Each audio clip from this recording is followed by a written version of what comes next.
রাজ্যে পালাবদলের পর 2024 সালের ভোট পরবর্তী হিংসা ও অন্যান্য ঘটনায় একের পর এক গ্রেপ্তার হচ্ছে তৃণমূল নেতা। তেমনি পশ্চিম বর্ধমান তৃণমূল যুব কংগ্রেসের জেলা সম্পাদক এবং রানীগঞ্জ টিডিবি কলেজের টিএমসিপি ছাত্র ইউনিয়নের প্রাক্তন সম্পাদক সৌমিত্র ব্যানার্জিকে গ্রেপ্তার করেছে পুলিশ।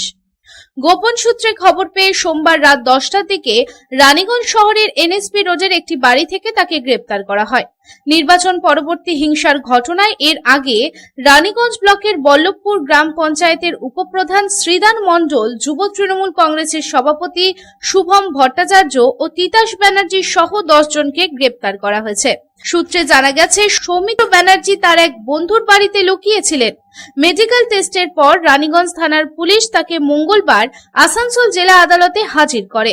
সৌমিত্র ব্যানার্জির মামলায় আসানসোল জেলা আদালত কি সিদ্ধান্ত দেয় তা দেখার বিষয়। 2021 এবং 2024 সালের নির্বাচন সংক্রান্ত সহিংসতার ঘটনায় রানীগঞ্জ থানায় 3টি পৃথক মামলা দায়ের করা হয়েছে। এদিন এই প্রসঙ্গে সৌমিত্র ব্যানার্জি জানান, এখনো অবধি জানা নেই কোন বিষয়ে গ্রেপ্তার করা হয়েছে, তবে সংবিধানের প্রতি আস্থা আছে, মুখ্যমন্ত্রীর ওপরও আস্থা আছে।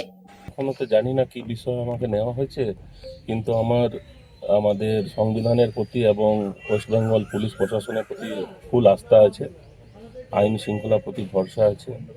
আমি জানি যে আমাদের রানীগঞ্জ থানার যিনি বড়বাবু আছেন খুব ভালো, ঠিক আছে, আইন শৃঙ্খলা মেনে চলেন এবং পুলিশ প্রশাসনও ভালো, এবং আমাদের যিনি নতুন মুখ্যমন্ত্রী হয়েছেন শুভেন্দু অধিকারী মহাশয়, ওনার প্রতিও আস্থা আছে যে উনি খুব লড়াই করে এগিয়ে এসছেন এবং উনি কখনো অন্যায় আশা করি করবেন না। চারিদিকে হচ্ছে সেরকম, রানীগঞ্জ হচ্ছে, এটা পার্টি যখন পাল্টে এরকম হয়, এরকম ঘটনা ঘটে, তো হচ্ছে চারিদিকে, এখানেও হচ্ছে। এবারে কিছু তো বলতে হবে, এমনি তো করতে পারে না, তো যা যা বলা তাই বলবে। কিন্তু আপনারা সবাই জানেন যে আমি ছাত্র রাজনীতি করে এসেছি এবং কখনোই আমি ঝুট ঝামেলা থেকে করিনি। যা হয়েছিল ওই ছাত্র রাজনীতির সময় একটু আধটু, যেমন কলেজে হয়, তো আপনারাই দেখেছেন সেই সময়। তো তারপরে কোনো দিন কেউ দেখাতে পারবে না, কেউ বলতে পারবে না যে বিজেপির সঙ্গে কোনো ঝামেলা ঝুট কখনো কিছু না। যা ছিল নীতিগত লড়াই। আর আমি বিশাল বড় কোনো নেতা ছিলাম না, এখনও নেই, ঠিক আছে। আমি এমনিতেই আমাকে পার্টি কোনো অ্যাক্টিভলি কোনো কাজ করতেও দিত না। যতটুকু ভোটের সময় একটু ওই ব্যানার লাগানো, ঝান্ডা লাগানো, এসবই করেছি, তার বেশি কখনোই কিছু করিনি। অপরদিকে এই প্রসঙ্গে আসানসোল সাংগঠনিক জেলার কোর কমিটির সদস্য রবি কেশরী জানান, তৃণমূলের সন্ত্রাসবাদীরা বিজেপি কর্মীদের উপর হামলা চালিয়েছে, আমাদের উপর হামলা করা হয়েছিল। এই ঘটনায় তৃণমূলের 40 থেকে 50 জন যুক্ত ছিল। তাদের বিরুদ্ধে অভিযোগ করা হয়েছিল সমস্ত বেআইনি কাজেই তারা যুক্ত ছিল। 28/8/2024 আমাদের তৃণমূলের যে সন্ত্রাসবাদী জিহাদিবাদী মানুষরা, ওরা আমাদের বিজেপি কর্মীদের উপরে অনেক হামলা করেছে, অনেক রকম সন্ত্রাস হয়েছে, ধমকি চমকি, বম, পিস্তল, গুলি, বালি অনেক করেছে। তো ওই টাইমে আমাদের 28/8/2024 আমার উপরে, আমরা এখানে একটু আন্দোলন করছিলাম, ও টিএমসি লোক কি করেছে আমাদের উপরে হামলা করেছে। অভয়াকাণ্ডে যে হয়েছিল, আমরা ওকে বিচার যেরকম পাই ওর জন্য আন্দোলন করছিলাম, তো ওই জন্যে আমাদের উপরে হামলা করা হয়েছিল।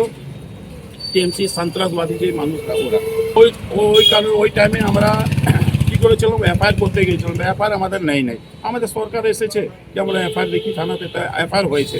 তো আমার উপরে যে হামলা হয়েছিল, আমার মাথা ফেটেছিল, আমাদের অনেক যে কার্যকর্তারা ছিল ওদের শরীরে লেগেছিল ডাঁটা, রড অনেক দিয়ে মারা গিয়েছিল। হ্যাঁ, সবাই ছিল, এরা কেউ এরকম অনেক ছিল, জিয়াদি মানে 40-50 জন ছিল, 1-2 জন ছিল না, অনেকজনের নামে আমরা অভিযোগ করেছি। এবার বালি, কয়লা কি কাজ করে, সব যত বেআইনি কাজ, সব বেআইনি কাজ থেকে এরা জড়িত ছিল। এরা শুনেছিলাম কি বম থেকে উড়িয়ে দিব, থানাতেও বলেছিল বম থেকে উড়িয়ে দিব, এইসব তো আমরা শুনেছি, দেখেছি ওটা। এখন আমরা এটা তো আগ্নেয়াস্ত্র দেখি নাই, কিন্তু বম গালু যে এরকম বলেছে তো থাকবে তো নিশ্চয়ই, তবে তো এরা এরকম ধমকি দিবে, না থাকলে কি করে ধমকি দিচ্ছি। এদেরকে অ্যারেস্ট করুন, উচিত সাজা মিলনা চাইয়ে, এদেরকে পাওয়া দরকার একদম। এদিন রানীগঞ্জ থানা থেকে আসানসোল আদালতে গাড়িতে ওঠানোর সময় সৌমিত্র ব্যানার্জির ওপর কাঁচা ডিম ছোড়া হয় এবং চোর চোর স্লোগানও দেওয়া হয় এবং একই সঙ্গে ধাক্কাও দেওয়া হয়।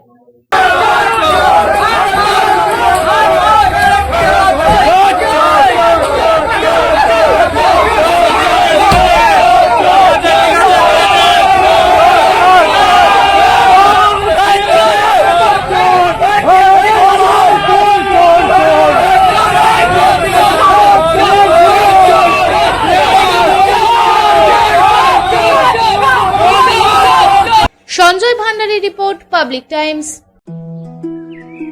हर माँ का भरोसा काउवेदा।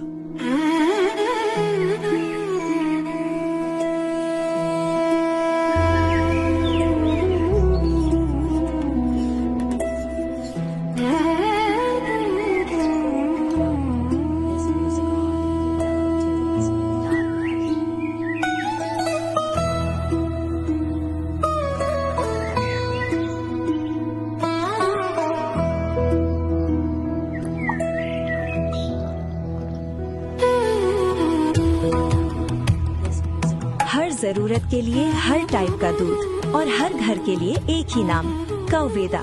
Test the purity.